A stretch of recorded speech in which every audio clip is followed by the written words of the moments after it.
My book, The Spirit of Work, Timeless Wisdom, Current Realities, is now published.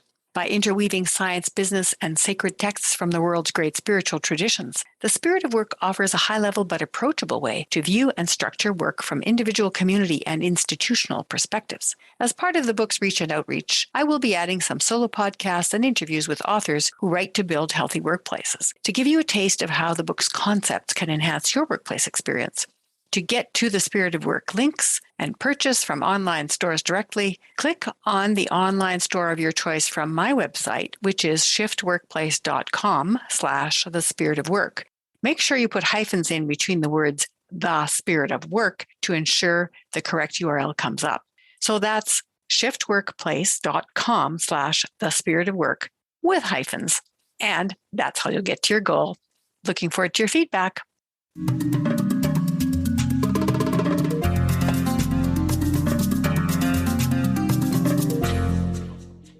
Hello, Culture and Leadership Connections podcast listeners. Today, I'm very excited to present to you Tarin Calmeyer, who is a virtual events specialist with a twist. Tarin is the South African American CEO and founder of the world's first virtual corporate wellness company, Remote Team Wellness.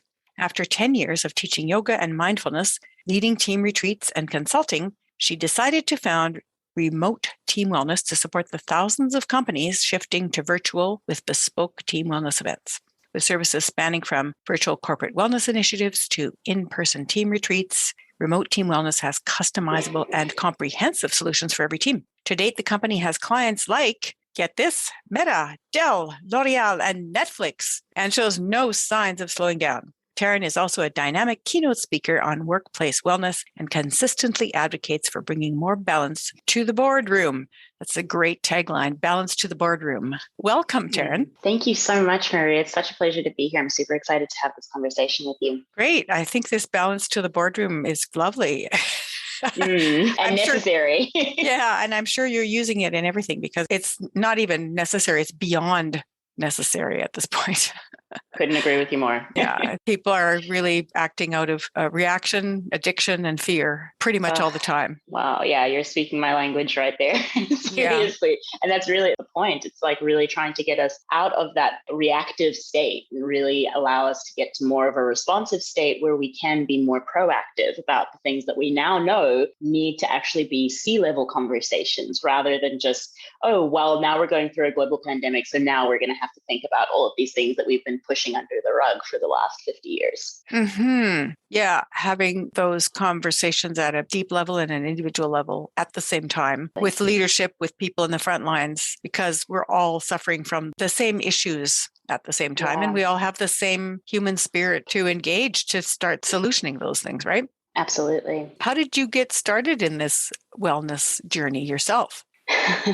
Yeah, this wellness journey, it has been a lifelong one for me. I was pretty much a wellness advocate since I was very young because I was raised dancing and moving and doing different kinds of sports and things. And actually, what really prompted my wellness journey was my first injury. I broke both of my ankles at the same time, which was quite a feat.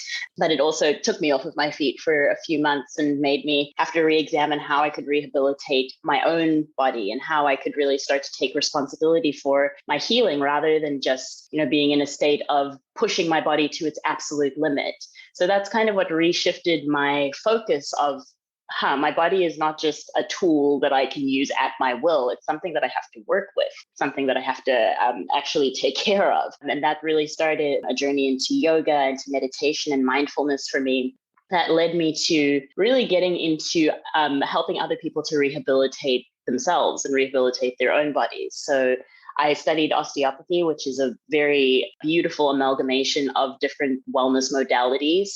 And that also led me to doing more talks in person, doing lots of seminars and classes and conferences, again, teaching people different things to manage chronic pain, teaching different modalities and wellness tools in order to actually keep themselves well. obviously with that, I was traveling quite a lot. I was all over the place. I really wanted to see as many people as I could and be as many places as I could. However, our dear pandemic stopped that in its tracks. So right before the pandemic, I was in this really interesting space of working with hotels and resorts to build out their guest wellness programs, and then also doing these amazing team building retreats in person, which was so wonderful. And there's just really nothing like being in person. But with the pandemic, I really had to, firstly, lock myself down and take a step back because I was in South Africa at the time finishing up a hotel engagement. And South Africa is one of the countries that had one of the most strict lockdowns in the world. So I was literally stuck in my house for 10 months, could not leave my house. And that prompted me to just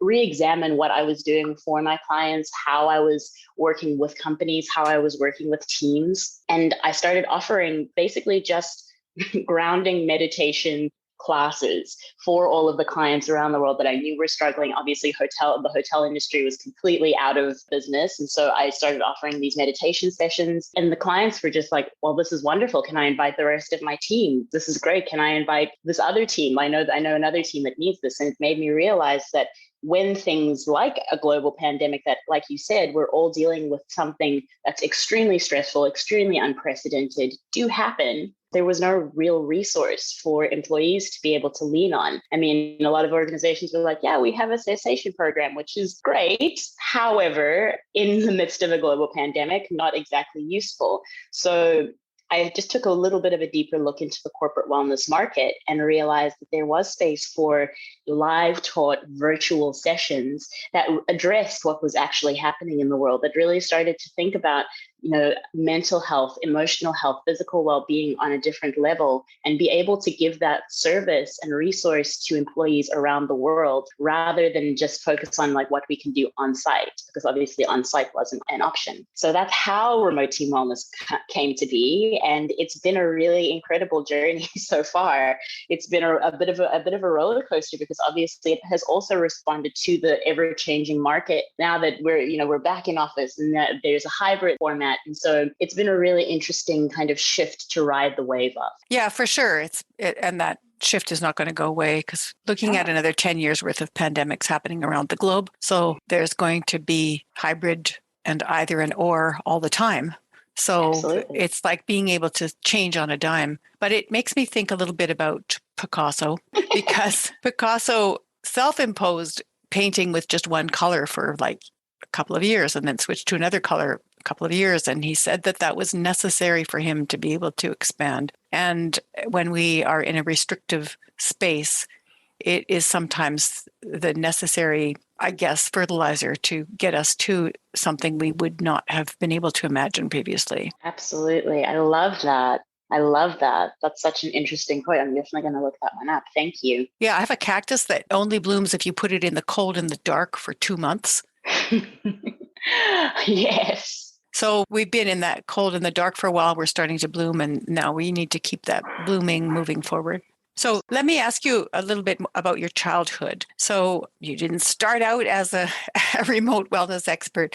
You were obviously born into a place and a time and a family and a context, and you have a cultural context that you were born into. So can you remember a couple of incidents from your childhood that you think made you into the person you are today? Oh my goodness. Yeah, well, that's a whole other realm. So I was actually born into an extremely interesting situation. My biological mother was from Malawi, but I was adopted by 2 South Africans in the midst of apartheid. And I just want to also preface that statement. There were 2 white South Africans in the midst of apartheid, which was legal slavery in South Africa. And that was a very interesting cultural context for me to be raised in and raised around. So I am an African woman, I'm a Black woman, and that was a really interesting thing to navigate culturally for me because of obviously all of the challenges that come with that as a context. And I think also really just having to be in a lot of conversations where I felt other no matter who I was around. I was really in this very interesting space of being with these people who loved me so much. And I had all of these incredible connections with people who were in their circle, but there was still this very interesting bubble happening in South Africa where it was otherism and my parents were being persecuted for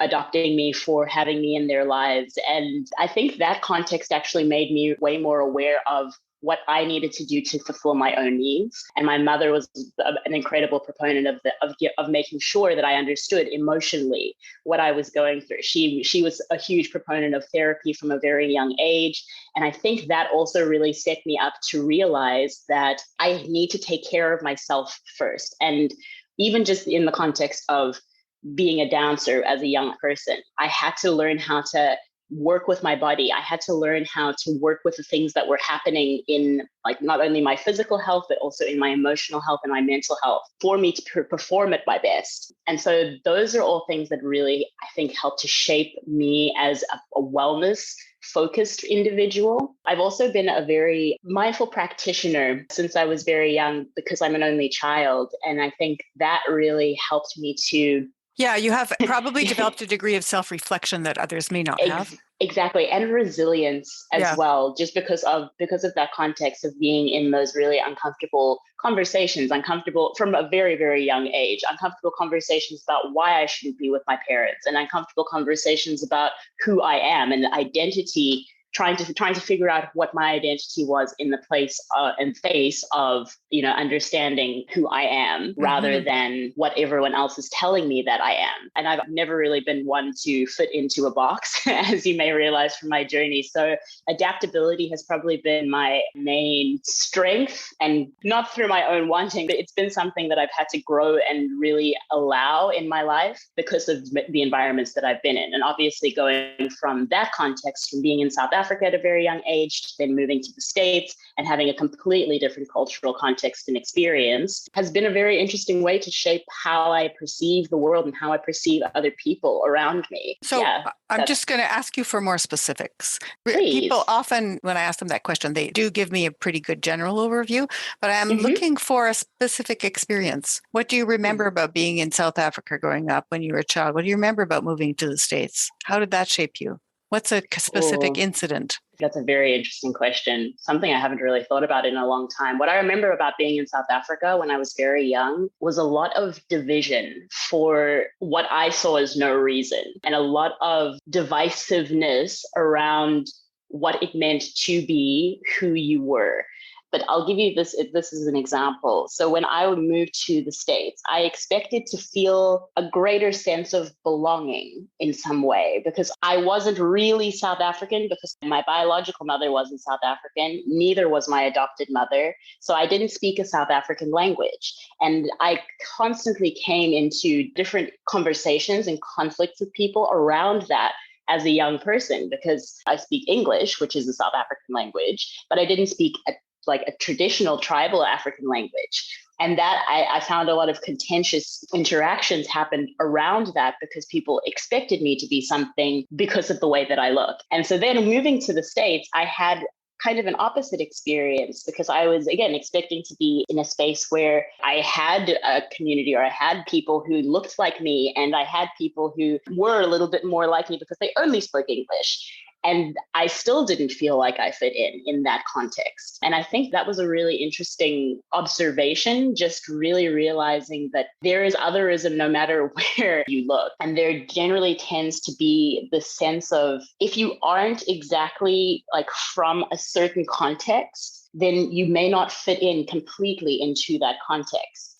And so for the longest time, I've really had to form my own identity. And I've always called myself multicultural, or, a global citizen. And it's for a good reason, that I really don't have any particular affiliation to any group, any creed, any tribe, any country, really. Well, you do. You're just not aware of it, because you can't grow up in South Africa and grow up in the States and have no country affiliation.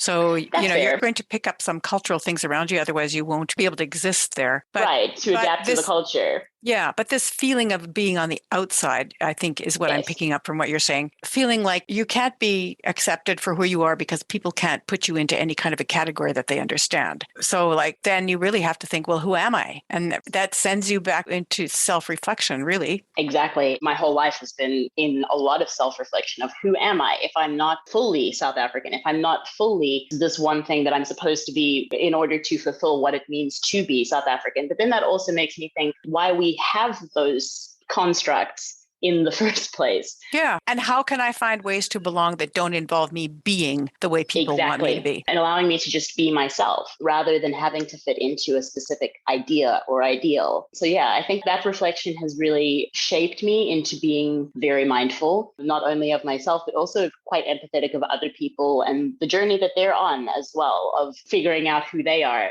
based around their setting and their environment. And I know a huge thing that came up in my adoption case was because my biological mother was petitioning for me to come back to live with her after 9 years of me living with my adopted family. And one thing that came up in a huge way was the environment that I'd been raised in. And would I be able to adapt to a new environment, even though that hadn't necessarily been my upbringing? And I guess that was the first time that I became aware of, nature versus nurture, and really realizing that the context that I had been raised in had shaped my worldview. It had shaped who I was as a person at that stage in my life. And so for me to then move back to Malawi with my mom was not going to be, because it was a completely different cultural setting and cultural context. And that was the thing that actually really helped my adopted family to win my case. Because again, if I would have then had to have been removed from everything that I knew in South Africa, from that context, that bubble, that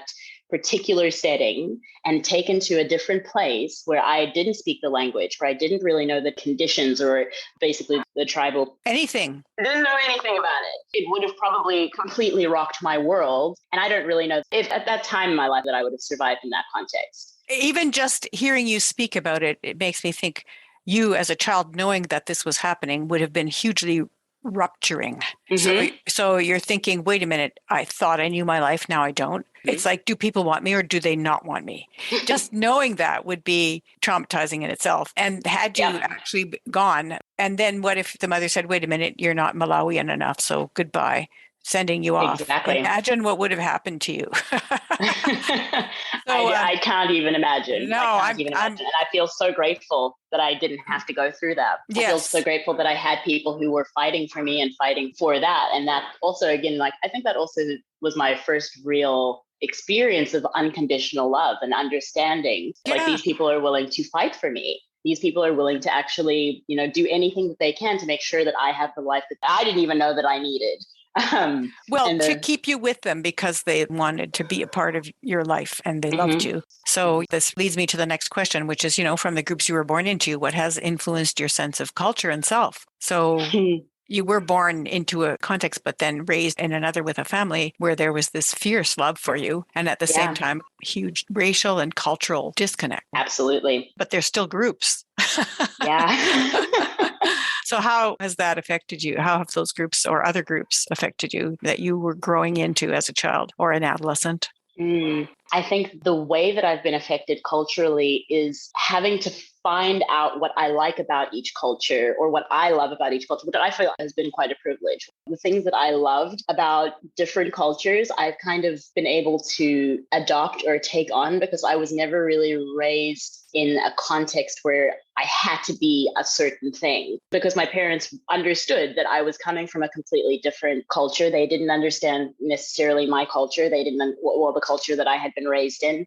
They had their own culture, obviously, but they were like, you take the pieces of it that you would like, that you identify with, or the things that you resonate with. And anything that doesn't necessarily make you feel good or doesn't necessarily vibe with who you are becoming, that's okay. And I remember my father having many conversations with me about how it's really okay to be whoever you want to be. Because in school, obviously, I had to choose what language I wanted to speak as an elective. And from the very beginning, for whatever reason, I said Spanish. And South Africa has 11 official languages. Spanish is not one of them. Mm-hmm. And so that wasn't necessarily possible. But my father was like, I'm going to buy you a book and you can learn Spanish. If that's what you want to do, then that's what you can do. But you'll have to do it in your own way and in your own time. Sorry, how old were you when you were adopted? Officially, I was adopted at 11 years old, but I lived with my parents since I was 3 months old. Oh. Yeah. How did that work? Do you want to know the story? Yeah. Okay. All right.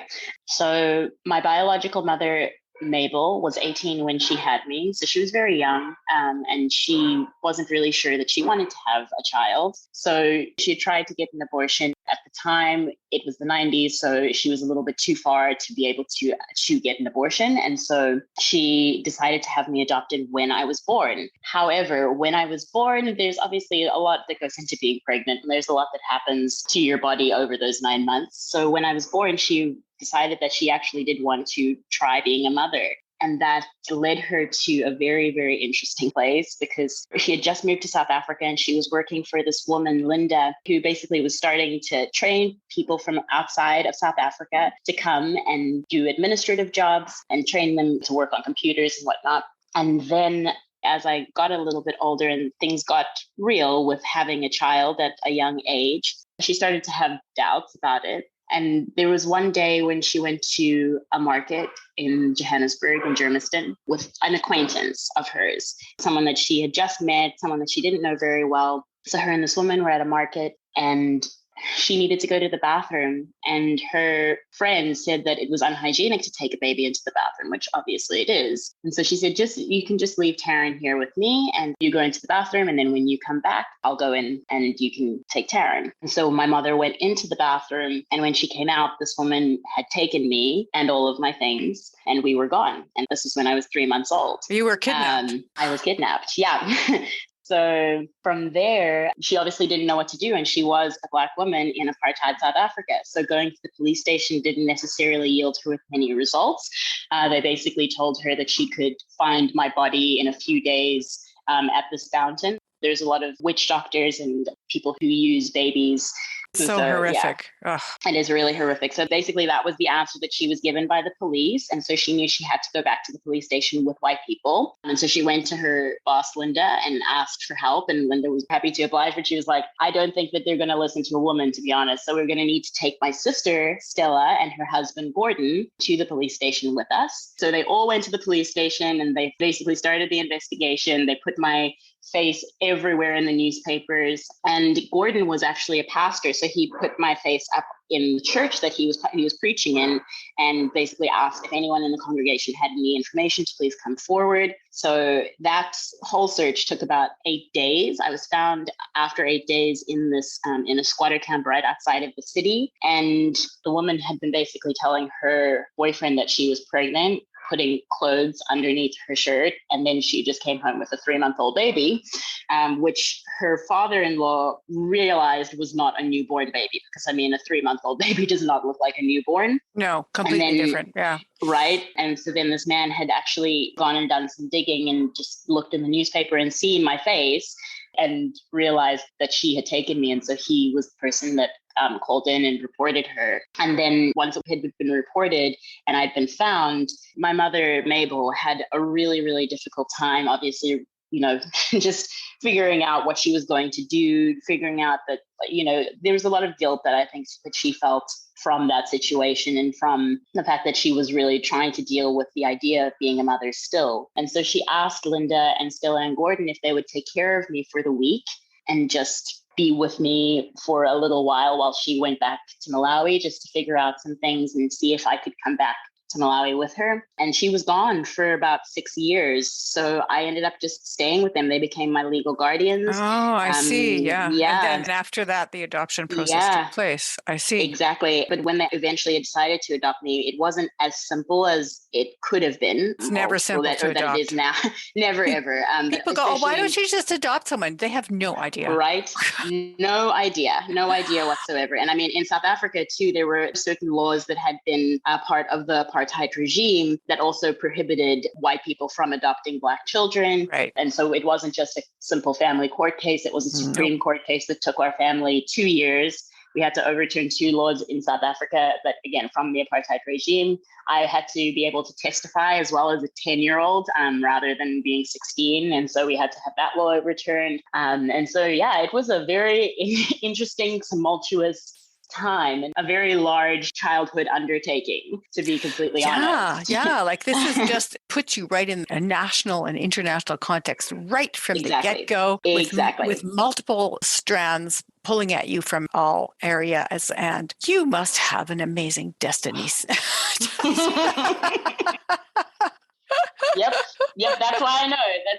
That's literally how I know. I'm like, well, I'm supposed to be here. So You're definitely. there's been a lot of things that have happened for me to realize that there's definitely a purpose for my life, and that I need to be here. So yeah, I mean, we all are here yeah, for a reason. Everybody has absolutely. a purpose. But 100%. yours has become so politicized in a way and writ large right from the get-go. So it's quite an amazing journey. And thank you for being willing to share that with me and with the podcast listeners.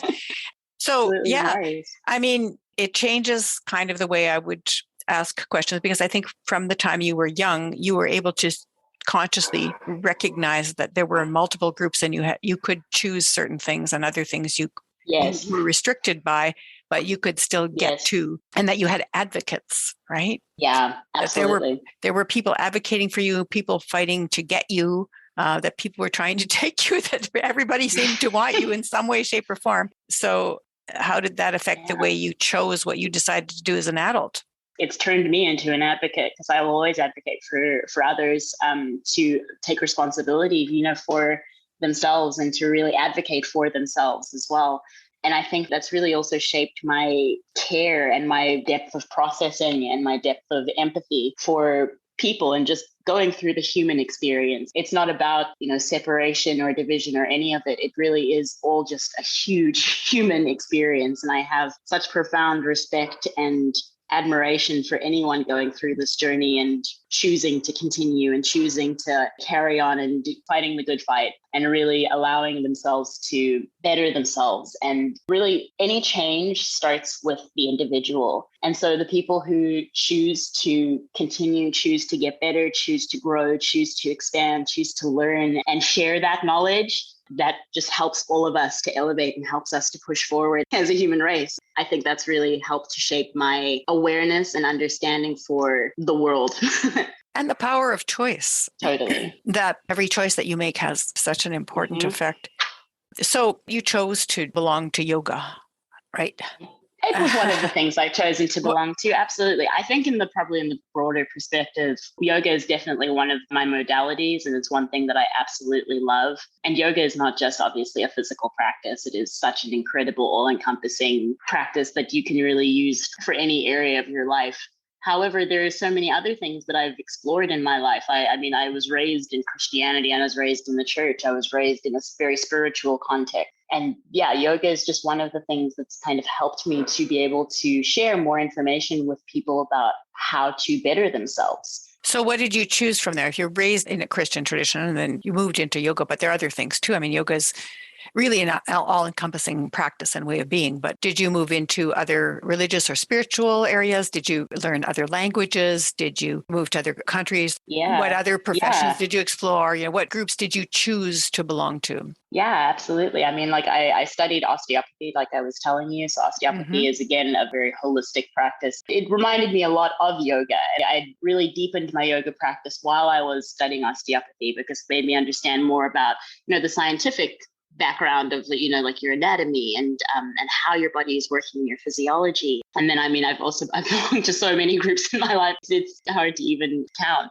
But in terms of religion, I am not necessarily a practicing Christian anymore, but I am still a very spiritual person. I've worked a lot with different kinds of energy therapies, and osteopathy being one of them for sure. I've also definitely learned more languages. I mean, I'm speaking to you. I was born in South Africa, raised in America. I went to university in Australia.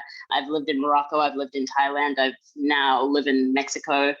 So I speak a little bit of a lot of languages. Now fluently, I speak English and Spanish, which is, again, a hilarious lifelong dream that's happened. I speak Afrikaans as well. I understand a bit of Zulu. I understand a bit of French. I understand a bit of Arabic. Yeah, so I've had a lot of different language contexts, a lot of different cultural contexts. I really appreciate and I really respect the different places and different lands that I've been so privileged to live on or even visit. So I really love to get to know local culture and really understand a little bit more about local and indigenous people. And so, yeah, there's been a lot. There's been a lot that I've added to my toolkit over the last few years. With such a diverse toolkit, how would you say that shaped your leadership style and your approach to working with people? Well, you did say that you have this profound respect for the human journey. Absolutely. And yeah, that has really been how it's been shaped. It's been an understanding of like everyone is on their own path. Everyone is going through their own journey, and everyone is really doing the best they can with what they know. And so in terms of my leadership style, I really love to work with people from around the world. And that's why I love being in a remote company. I love being able to, have conversations with people in Brazil and then LA, and then speak to someone in Morocco, and to be able to speak to them in their language is also such a privilege. And I will always try to learn a little bit more about the culture of the people that I'm speaking to, and learn a little bit more about maybe the context of what people are going through. I always want to know what's happening in their country. If I'm speaking to someone that I may not, I spoke to someone in Slovenia the other day, and just so many different people have so many different experiences.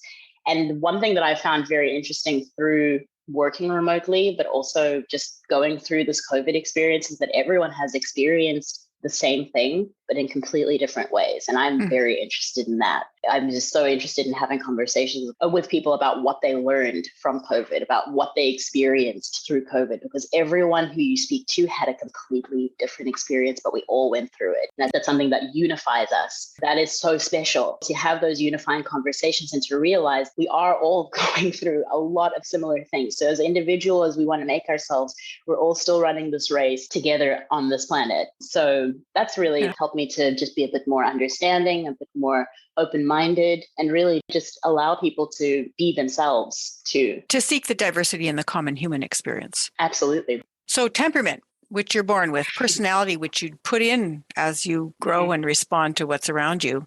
What would you say you were born with, and what have you evolved into personality-wise? I think I was born with a very calm temperament, to be honest. To have gone through what I've gone through and still be able to be who I am today, I was very calm, very patient, especially as a child, and very understanding as well. Again, also being an only child, my temperament was usually quite reserved, because I loved to just be immersed in worlds of books. I love to read. I love, again, to learn about other cultures. And so I had a lot of time on my own to think, which I absolutely loved. Now, as an adult, I've definitely become a more extroverted and outward personality, even though I still need my own time on my own to recharge, and I have all of my own practices and rituals, because that's just what keeps me going. It's what keeps me energized as well. So I now know, again, how to take responsibility for my own energy, how to really tailor experiences to my needs. But in that same breath, I also love being out and about and just speaking to people and meeting new people and having adventures and being very spontaneous, because I know that those are the things that help to bring in the most pleasure and the most amazing experiences in life. To be open to saying yes, to being open to exploring, and to being open to also being wrong has definitely been something that I've evolved in as I've gotten older. As an only child, I was in a silo, and I always wanted to prove my point, or to be right, or things had to be perfect. Whereas now, that hasn't necessarily been my experience. And obviously dealing with other people, that can't be your experience. You can't be right all the time. And I don't want to be right all the time either. Yeah, that's an interesting perspective, because I think it's true of only children and also oldest children, this strong desire to want to be right all the time. Absolutely. Yeah, so that's interesting how you would put that into that context of something that you learned as your personality evolved. Definitely. And that's been the thing. It's also helped me the most, being in partnership with another person, like being in a relationship, being married now, and really realizing that, my way is not the only way, because I didn't necessarily have that sounding board of a sibling, or I only had myself, my parents, and my peers who I could choose to interact with. I didn't have someone that I had to interact with on a daily basis. Right. Whereas now it really is interesting to just take a step back and realize, like, oh, actually there are other ways of doing things, and it doesn't have to be my way, and I can also be wrong, and I can also always learn. And thankfully, I am someone who has a really, really deep love of learning and growing. So I want to learn, and I want to be better, even though I know that I'm obviously a whole person as I am, but I can always be better. I can always understand more, and I can always evolve. Yeah, we keep learning till the moment we die. And then we're probably learning just without a body. 100%. Yeah. So this kind of leads me to that next question, which is, and maybe this happened when you were forced to be in a situation where you had to communicate with another person on a regular basis. But usually I ask people a time when they became aware that their cultural understanding was specific to them and not just normal. And I mean, you've already mentioned several, one being that you were thinking when you moved to the United States that you would find it easier to belong. And then you realized that your cultural experience of South Africa, albeit different from your experience in the United States, was still not leading you to that ease of belonging. But oftentimes people have sort of an aha moment or connection, or a number of times when they just go, whoa, I thought this was the way everybody did something. And it isn't. It's just my experience. So do you have any moment of cultural dissonance or personal dissonance that you could share? That's an interesting question. I really like that. So I think you definitely hit the nail on the head with that first year in the United States. That was the moment that I realized, okay, so just because a person looks like me, it doesn't necessarily mean that I will belong to their group, their culture, their context. Doesn't mean that we've had the same experience. I think then going to, like, after studying a little bit more about the body and anatomy and understanding more about, just the human movement and all of that, I had this idea that everyone understood things about their bodies and understood things about how to take care of themselves and how to, keep themselves well and how they should be eating and all of these different things. And then I also realized, like, actually, maybe that's something that is just an individual realization that I've had in my life as well. When I was teaching, I started teaching yoga classes at the studio it was packed. It had about 60 people per class. And so many people would come up to me after the class and be like, well, that's such an interesting perspective that you shared about how you should stretch in the morning or how you should just move your body at least 3 times a day while you're sitting at a computer. And I was like, doesn't everyone know that? doesn't everyone know that they have to drink a certain amount of water every day? It made me realize, okay, no, this is just something that I've learned and prioritized in my journey, but it's not necessarily common knowledge. And I think so many of us, there is such a block to sharing knowledge as well, because we think that everyone knows what we know. Everyone has the same experience that we have until we don't. And it's difficult to pinpoint exactly those moments that it does happen. But we all go through those experiences of like, oh, wait, actually, the knowledge that I have and the experiences that I've been through are quite individualized. And like my perspective is also quite valuable to realize that like I now have a tool to be able to share with others. I have something to be able to help other people to see or to grow or whatever it may be. It's not just that you are in a learning school where you get one textbook. You don't just get like human manual and we all learn the same information. We all have the same rules. We all have the same privileges. It's not that way at all. And I think that's also the thing that stops us from connecting to each other, because we have these such separate experiences that we think are just commonplace, but they're not. They're literally not common. When you're talking about this, your experience with health and body, knowing your body and body awareness and taking care of your body, that just, I've never actually thought of responding to that question in that way, but it reminded me of when I was growing up. My parents were very interested in healthy food when it was not the norm. When I went to school, I was the only kid that would have whole wheat bread, that would have fruit and vegetables to eat. Everybody else had, like Pop-Tarts and chocolate bars and bags of chips. And I was horrified at, they'd be eating this stuff. I'd go, and I could see them, getting hyperactive after they ate it and everything. And I, as a child, I was just thinking, this is just awful. Why would they eat this unhealthy food? Like it really bothered me to see all my classmates eating this awful food or throwing their fruit, if they got a fruit, throwing it into the garbage because they didn't want to eat it. And I just went into shock almost every time lunch hour happened. And it probably happened to me more than it happened to other people because I changed schools 12 times. So every time I went to a school and I had the same experience of being the only kid eating any healthy food. And when I compare that to people saying that they came, say, with Vietnamese food or Chinese food and people laughed at them, and so then they would hide their food. I had the same experience. People laughed at me, but I didn't hide my food. I went, yeah, you guys are eating junk and you're not feeding your bodies. I just threw it back in their face, right? And which caused me to be even more rejected everywhere. 100%. No, 100%. I completely get that experience. And it's so interesting because, again, we think that it's all just a common thing. And then if we're not fitting into that one thing, then we're wrong. But it's so interesting because now obviously probably all those people are going through their awakening of, oh, wow, I probably shouldn't have been treating my body in this way. But they didn't grow up in the same context where, I had a mother who would explain exactly the vitamin and nutritional content of every single thing we were eating. And we would be going, Mom, can you stop? Can we just eat this meal? But it actually ended up being a really useful tool.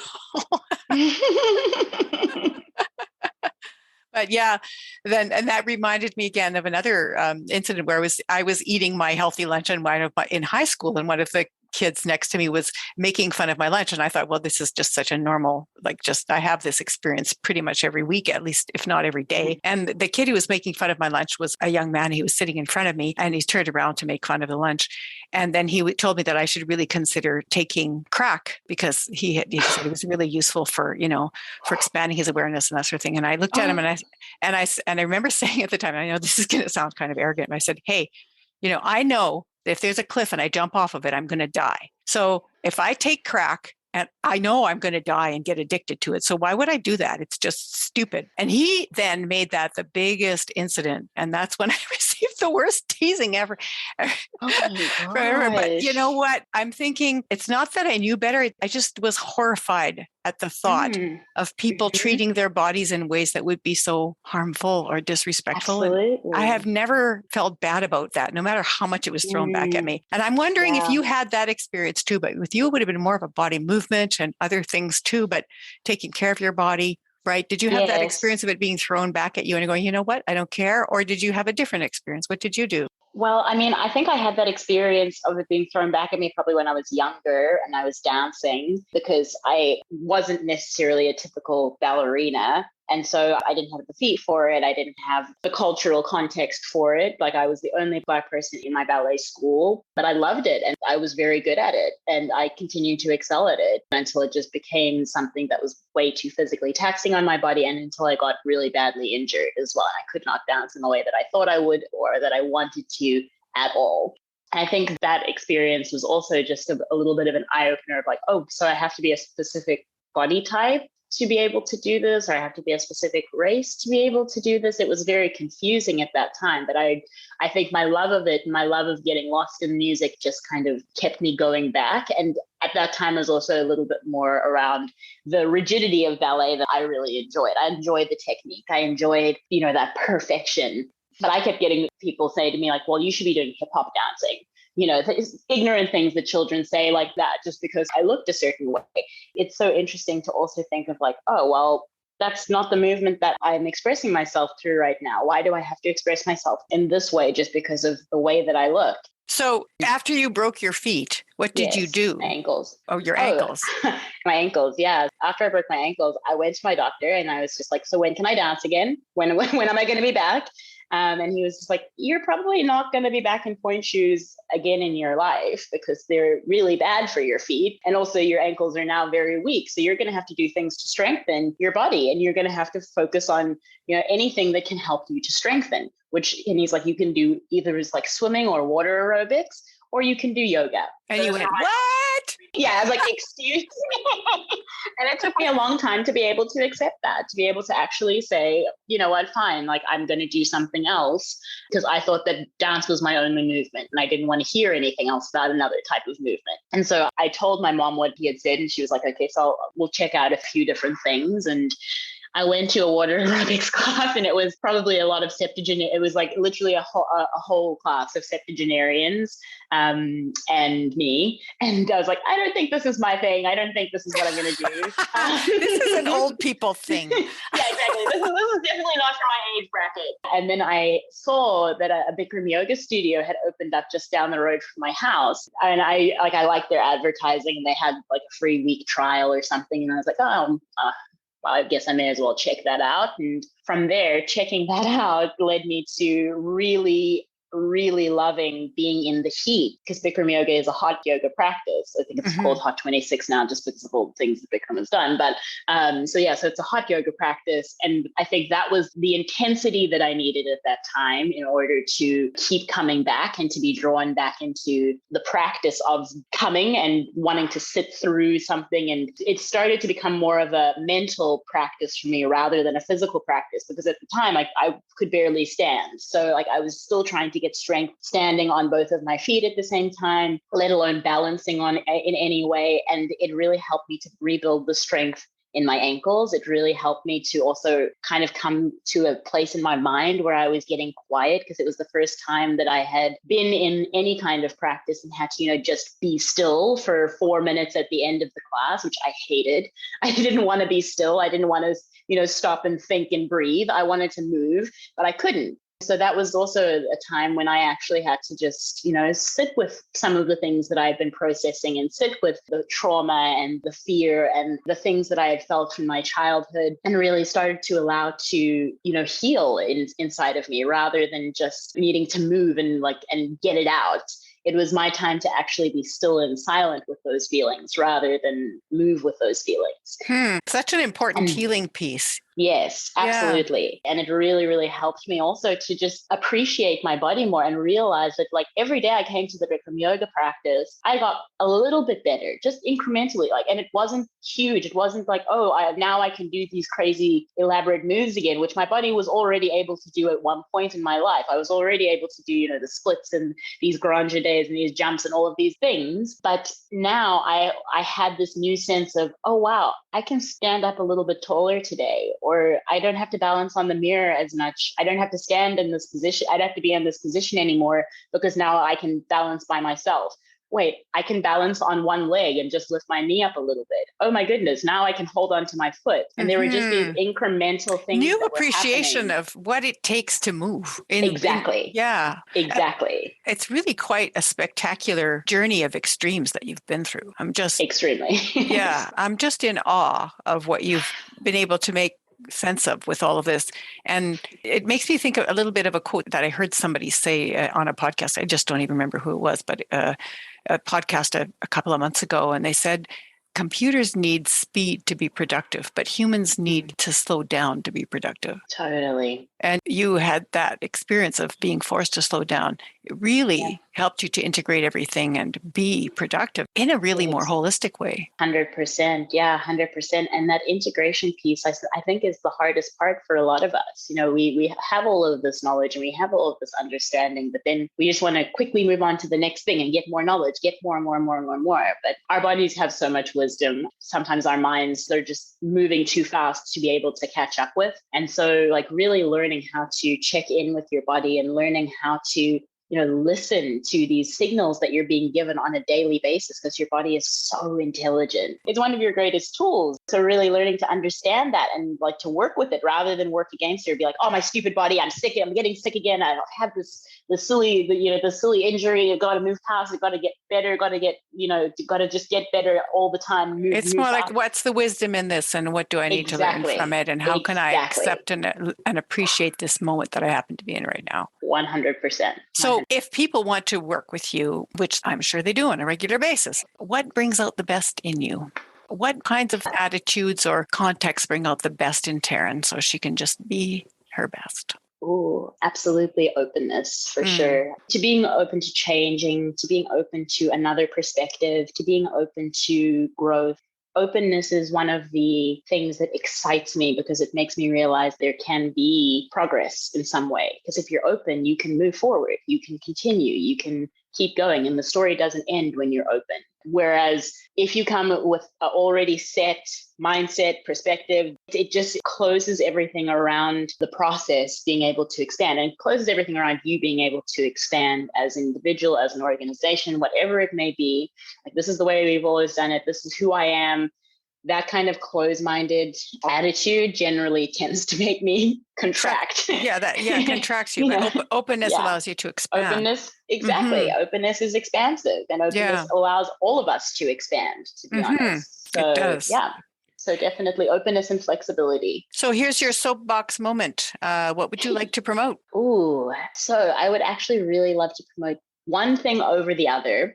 Remote Team Wellness is a fantastic service for corporate, for teams to be able to connect virtually. And if you are looking for a virtual service, to be able to do monthly programs and something that's a little bit more resourceful for your team to really, take that next step into how they take care of themselves in a virtual setting or in a hybrid setting or in an office setting. That is a really wonderful thing. However, I'm really excited by the fact that travel is now starting to open up, and we've started to do different types of team retreat in Puerto Vallarta, Mexico, and other places around Mexico. And a team can be anything. A team can be a corporate team. A team can be a team of friends. A team can be a team of, office workers, whatever it may be. We're doing different team experiences to build deeper connections, with people that you don't necessarily get to do that with on a regular basis anymore. So coming to an exotic place, a soul-nourishing location, being around like-minded people is something that I'm really, really passionate about curating and really passionate about exploring as now travel is a little bit more accessible. People can choose between the two. If they're not able to travel, you have the virtual offerings. And if they are, then they can come in person and experience what must be absolutely lovely. I'm just dying to try it myself. Yeah. An in-person retreat. So, and we will have all of that in the show notes, how people can connect with you and how they can find out more. Is there anything else that you'd like to say? I would just like to say, keep learning and keep growing, basically. That's generally the answer to, if you're feeling stuck, if you're feeling like you don't know what the next step is, just take one more step and learn something new, be willing to say yes, and allow yourself to continue to grow. That's a lovely way for us to end the interview. Thank you so much, Tarin, for this time and for being Marie. so open to sharing all these wonderful things about your life and the way you see the world. Thank you so much, Marie. I really love this conversation. I appreciate it. Have a great rest of the day. Right back at you.